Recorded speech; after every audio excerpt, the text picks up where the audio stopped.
Hello दोस्तों, जेके arts YouTube channel में आप सबका हार्दिक स्वागत है।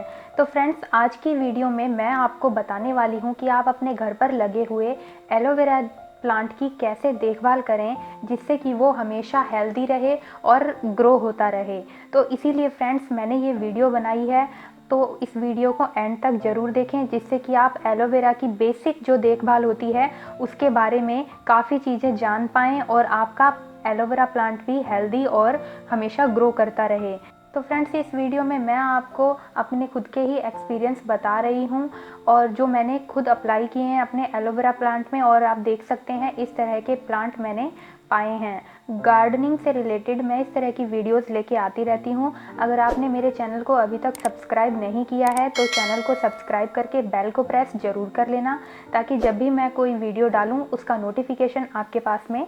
तो दोस्तों, बात करते हैं सबसे पहले कि एलोवेरा को हमें बहुत ज़्यादा धूप में नहीं रखना चाहिए। अगर हम गर्मियों के मौसम में उसे पूरा दिन धूप में ही रखते हैं तो वो पीला पड़ के या उसका रंग ब्राउन सा हो करके पूरी तरह से वो ख़राब हो जाता है। तो इसीलिए फ्रेंड्स, इम्पॉर्टेंट है कि आप एलोवेरा को कभी भी धूप में ना रखें। हाँ, सर्दियों के टाइम में आप इसे धूप में रख सकते हैं और गर्मियों के टाइम में या तो फिर आप आधे दिन की धूप में ही इसे रखें, नहीं तो इसकी रखने की ऐसी जगह पर व्यवस्था करें जहाँ पर पूरी तरीके से छाया हो या फिर कोई शेड हो आपके पास में, जैसे किसी पेड़ के नीचे, उस जगह पर आप रख सकते हैं। तो फ्रेंड्स, ये बहुत इंपॉर्टेंट फैक्टर है, इससे हमारा एलोवेरा जो है वो पूरी तरह से सेफ रहता है। तो फ्रेंड्स, दूसरे नंबर पे जो पॉइंट है वो है मिट्टी इसके लिए बहुत ज़्यादा इंपॉर्टेंट होती है। अगर आप नॉर्मल गार्डन सॉइल के साथ में रेत मिला लेते हैं और थोड़ी सी यानी कि 20% उसमें खाद मिला देते हैं तो एलोवेरा का प्लांट बहुत अच्छा ग्रो होता है।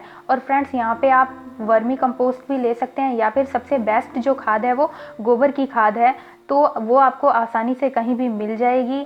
अगर आप अपने प्लांट को लगाने से पहले मिट्टी में इस खाद को डालते हैं तो वो बहुत अच्छा और तेज़ी से ग्रो करने में काफ़ी अहम भूमिका निभाता है। तो जब इस खाद मिली मिट्टी में आप एलोवेरा लगाते हैं तो कम से कम 6 से 8 महीने तक इसमें किसी और फर्टिलाइज़र की, किसी भी तरह की कोई एक्स्ट्रा चीज़ डालने की ज़रूरत ही नहीं होती है। ये ऐसा प्लांट होता है कि अपने आप ही ग्रो होता रहता है। और अगर मान लीजिए आप 3 महीने तक आपका प्लांट अगर ग्रो हो ही नहीं रहा है लगाने के बाद भी, तो आप ऊपर से जो गमले की मिट्टी है 2 से 3 इंच तक की, उसे बदल दीजिए। उसके स्थान पर थोड़ी सी उपजाऊ मिट्टी या फिर कोई भी नई मिट्टी डाल दीजिए, जिससे कि प्लांट जो है वो तेज़ी से ग्रो होगा। तो नंबर 3 पे फ्रेंड, आपको एलोवेरा प्लांट में पानी डालने से पहले ये ज़रूर चेक कर लेना चाहिए कि जो गमले की ऊपर की मिट्टी है वो सूखी ही होनी चाहिए। अगर वो भुरभुरी सूखी हो गई है तो इट मीन्स आप उसमें पानी डाल सकते हैं, और पानी की मात्रा भी कम ही रखें। ज़्यादा पानी डालने से जो प्लांट है वो सड़ने लग जाता है। जैसे कि बारिश के मौसम में प्लांट को बचाना बहुत ज़्यादा ज़रूरी है, क्योंकि अगर आपका प्लांट पूरी तरीके से पूरे 24 घंटे पानी में ही डूबा रहेगा तो एक तो वो ग्रो ही नहीं होगा, दूसरा जो वो ग्रो हुआ है उसके पत्ते एकदम सड़ने लगेंगे, वो अजीब सा पीला होकर ख़राब हो जाएगा और उसका कलर भी बिल्कुल चेंज हो जाता है। तो फ्रेंड्स, हमेशा गमले में जब भी कहीं लगाएं तो हमेशा ध्यान रखें, अगर आप गमले में लगा रहे हैं तो उसमें ड्राइनेस होल ज़रूर होना चाहिए। अगर उस गमले में किसी वजह से ड्राइनेस होल नहीं है तो उसमें पानी की मात्रा को लिमिटेड ही रहने दें। तो बात करते हैं अगले टिप की। जब भी एलोवेरा प्लांट में से नए पप्स निकलने लगें तो आप थोड़ा सा उसे बड़ा होने पर ही तुरंत ही उसे निकाल के दूसरी जगह पर शिफ्ट कर दें।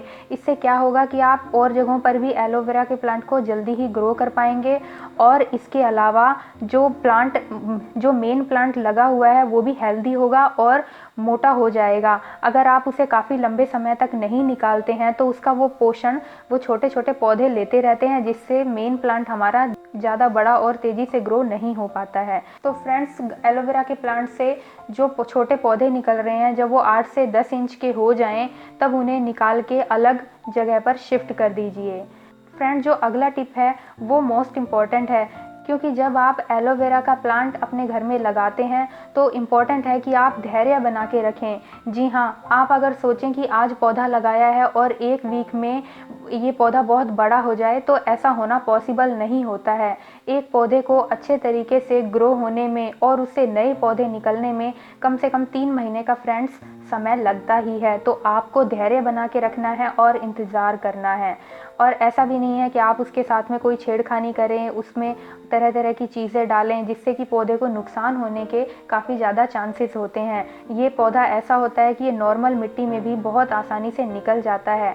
तो फ्रेंड्स, अगला टिप है कि अगर पौधे में आपको लगता है कि किसी तरह के पोषण में उसके कमी आ रही है, तो आप उसे केले के छिलके का फर्टिलाइज़र बना के डाल सकते हैं। किसी भी तरह का केमिकल या फिर मार्केट वाला खाद वगैरह, यूरिया वगैरह कुछ भी ना डालें, क्योंकि एलोवेरा के प्लांट को इसकी ज़रूरत नहीं होती है। और फ्रेंड्स, अगर आप फर्टिलाइज़र कोई डालना ही चाहते हैं, आपका प्लांट आपको लगता है कि ग्रो नहीं हो रहा है, तो इसके लिए आप केले के छिलके को पीस में कट करके और एक डिब्बे में पानी मिला करके उसे बंद कर दीजिए। फिर 1 सप्ताह तक उसे इसी तरह से रखिए और जब 1 सप्ताह बाद उसमें से पानी को छान करके निकाल लीजिए और उसकी थोड़ी सी मात्रा में पानी मिला करके एलोवेरा जेल में डाल दीजिए। इससे जो पौधे में अगर पोटेशियम की कमी हो जाएगी तो वो प्लांट की पूरी हो जाएगी और इससे कोई भी प्लांट को किसी भी तरह का नुकसान नहीं होता है। फ्रेंड्स, आप इस तरीके से अपने गमले की मिट्टी की गुड़ाई ज़रूर करते रहिए। इससे मिट्टी जो है ऊपर नीचे होती है और इस मिट्टी की उर्वरक क्षमता बनी रहती है। साथ ही जो एक्स्ट्रा खरपतवार वगैरह उग जाती है उसकी भी सफाई हो जाती है। और इस तरीके से गुड़ाई करने से मिट्टी जो है वो काफ़ी पोली सॉफ्ट हो जाती है, तो इससे एलोवेरा को ग्रो होने में काफ़ी हद तक मदद मिलती है। तो इस तरीके से आप अपने प्लांट को जल्दी ग्रो करने में मदद कर सकते हैं। आप किसी भी नुकीली चीज़ से इसकी गुड़ाई कर सकते हैं। जैसे यहाँ पे मैंने छोटा सा पाइप पड़ा था साइड में, तो उसी से लेकर के मैंने इसकी गुड़ाई कर दी है। तो इस तरीके से फ्रेंड्स, ये प्लांट को ग्रो करने में काफ़ी हद तक मदद करता है।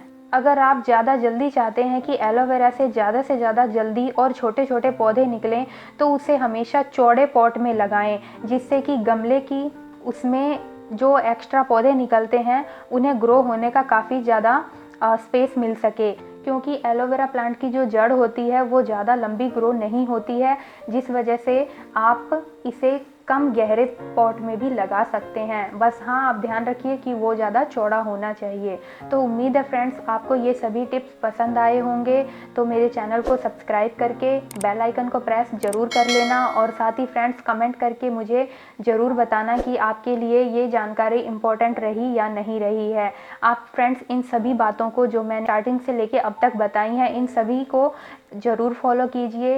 इससे आपका प्लांट डेफिनेटली 100% ग्रो होगा और इसका रिज़ल्ट आपके सामने है। मैंने अभी तक इसमें कोई भी फर्टिलाइज़र नहीं डाला है। मैं इसकी आवश्यकता अनुसार पानी डालती हूँ, इसकी बस इसी तरह से देखभाल करती हूँ और ये अपने आप ही ग्रो हो रहा है।